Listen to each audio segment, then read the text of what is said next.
Welcome back to The Explainer. Today, we're going to talk about something we do all day, every day, but we barely ever actually think about it, and that's speaking. I mean, how many of us have felt this way? You spend years, maybe in school, learning all the rules, memorizing vocab, nailing the grammar, but then you try to actually speak it, and it feels like a totally different beast, right? So, that's the big question we're tackling. If just knowing the language isn't enough, then what is?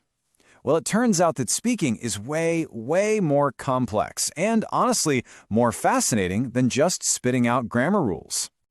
So yeah, let's dive into your brain's speech factory. To really wrap our heads around this, you have to picture this incredible, super high-speed factory that's running inside your mind every single time you open your mouth. Okay, so you can kind of think of it like a three-stage assembly line, and it's all happening in real time. So first up, you have conceptualization. That's your brain deciding what it is you want to say, the basic idea. Then stage 2 is formulation. This is where your brain figures out how you're going to say it, picking out the right words, putting them in the right order. And finally, you get to articulation. That's the physical part, actually making the sounds. And the crazy part? This whole process happens in like a split second.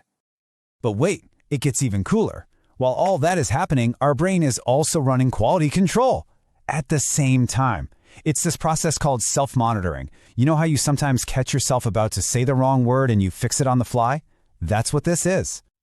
Check this out. This is a perfect example from a real conversation. The speaker starts to say teacher, but they almost say teacher. See that?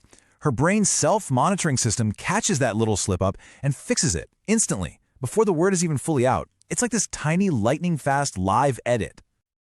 Okay, so what is powering this whole incredible operation? It's definitely not just some grammar textbook you memorized.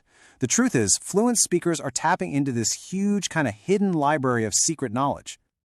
Okay, and here's the big one. This might actually blow your mind a little. The grammar that you learned for writing, it's completely different from the grammar we use when we actually talk. Spoken grammar isn't about building these perfect, complicated sentences. Nope, it's all about speed. It's about real-time conversation. It's just adding ideas together one after the other to keep things flowing. And yeah, the differences get pretty deep. I mean, spoken grammar has all these weird features you would get marked down for in an essay. We leave words out all the time, that's ellipsis. We add little question tags on the end of things, don't we? And it is full of all those performance effects. The ums, the repeats, the wait, let me start over. The thing is, those aren't mistakes. They're actually a totally normal part of how we produce speech in real time.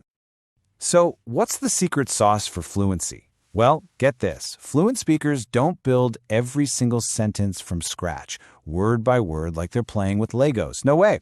Instead, our brains have stored thousands of these pre-made chunks of language. Things like, by the way, or the thing is, or to make a long story short. Using these saves a ton of brain power. And here's another shocker for you.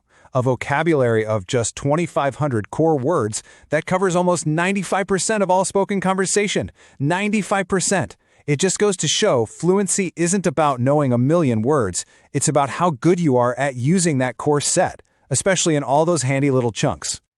So, this all brings us right back to where we started, with that frustrated language learner. All this stuff we've been talking about, the speed, the self-monitoring, the spoken grammar, the chunks, it really explains why speaking a new language is so darn hard. The real challenge isn't just learning the parts. It's getting that entire factory to run at full speed, but with a completely new set of tools. And when it comes to learners, you often see two types of people. First, you've got the careful calculator. This person is obsessed with getting everything grammatically perfect. They're composing and checking every sentence in their head, which makes them speak pretty slowly. Then, on the other side, you've got the fearless communicator. Their goal is just to get the message out there. They'll use whatever words they have, even if it's messy. They get fluent faster, sure, but maybe not as accurately. So to keep from getting stuck when their vocabulary fails them, learners come up with this whole bag of tricks, these really clever communication strategies. They might describe the word they're looking for, like, that thing you open bottles with, or they'll just make up a word, or even just throw in a word from their own language. These are the little hacks that keep the conversation from grinding to a halt. Okay, so we've established that speaking is a skill, not just a pile of knowledge. So how do we actually get better at it? Well, the way we teach speaking is changing. It's moving away from just drilling grammar rules and focusing more on building the actual skill. It's really this three-step journey to what's called autonomy. It all starts with awareness. That's where you just start noticing how people really talk. You hear the chunks, you notice the fillers. Then comes appropriation. That's the practice phase, where you try using those things yourself and make them your own. And finally, you get to autonomy. That's the goal. That's when you can use it all without even thinking. It just happens. So here's my challenge to you. The next time you're listening to someone talk, in any language, I want you to listen a little differently. Try to hear the chunks they're using. Notice the little pauses, the self-corrections, because what you're hearing isn't just a string of words. You are actually witnessing this incredible, invisible, and honestly, kind of magical factory inside the human brain doing its thing.